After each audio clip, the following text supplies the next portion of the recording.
What's going on, guys? It's Unknown Player here, and today the Rise of Iron hype is real. We've learned that Gjallarhorn is returning to Destiny once again in Year 3 with the Rise of Iron expansion. So as it turns out, if you pre-order the Rise of Iron expansion for Destiny, you're going to get your hands on the new Gjallarhorn, which is called the Iron Gjallarhorn, and that is its new name. It's going to be in Year 3. It's got a slight new paint job. It's now kind of like black and silver with a very cool new theme. This seems to be kind of like a prototype version of the weapon, and we don't know whether this weapon will be exotic or legendary. I'm personally betting it might be legendary. I can't really see them selling a pre-order bonus for an exotic weapon. Can't really see that happening, but it could be possible. We don't know exactly for sure yet, but all we know is the Gjallarhorn is 100% returning, and this is going to be a version of the weapon. Now, again, we don't know either if the weapon is going to be good or not. It could just be like a normal rocket launcher that doesn't even fire Wolfpack rounds. Of course, that is the reason why the Gjallarhorn was so good in the first place. But now this weapon could be completely different. It might have different perks altogether and may not have the Wolfpack rounds, which made the original so good. So once again, we have to wait to find out what exactly this weapon does and if it's exotic or legendary. Again, it doesn't really seem too likely for them to sell an exotic weapon as a pre-order bonus.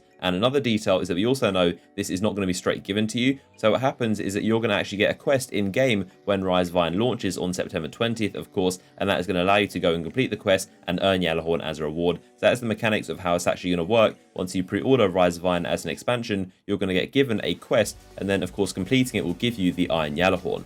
The most we've seen of this weapon is a couple previews and a couple shots of people holding the weapon in the trailer for Rise of Iron. You can see a couple shots where you can see it being fired, and we can see the muzzle flash is red, so perhaps it's still doing solar damage. Obviously it hasn't changed to Void or Arc or anything like that, but it does seem to be very much the same weapon. Once again, we cannot see if there are Wolfpack rounds coming out of it, so we don't know exactly whether it's going to be the same weapon. My bets personally is that it's not going to be very good. I wouldn't expect them to sell the most OP weapon in the game. I mean, Gjallarhorn back in Year 1 was an incredible weapon, and in terms of melting bosses down, it was probably nothing that could come close to it, even in high impact sniper. And if you want to melt a boss, this was the weapon to choose. Doesn't matter what shield they have, it would just destroy them. So there was a reason why this weapon was not brought back, because they felt it was a little bit too overpowered and maybe it's had its time to shine. They want to give it a break for a little bit, but now it seems like they want it to return and maybe pay some kind of homage to the weapon in a legendary form with slightly different perks. But I'm imagining it's not going to be the same how it will be. So unfortunately, don't want to rain the parade, but it's probably not going to be as good as it was in Year 1. But we're going to have to wait to find out exactly how a weapon performs. Once again, it's definitely good news. It's an awesome looking weapon, probably one of the best looking weapons in the game. So I cannot wait to be using it again. So of course, let me know your thoughts in the comment section. What do you think about the Gjallarhorn returning? What do you think it's going to be? And what are your thoughts in general? Drop a like rating on the video if you enjoyed it. Stay tuned on the channel for a ton more Rise of Iron info coming very shortly. And I'll see you guys in the next video.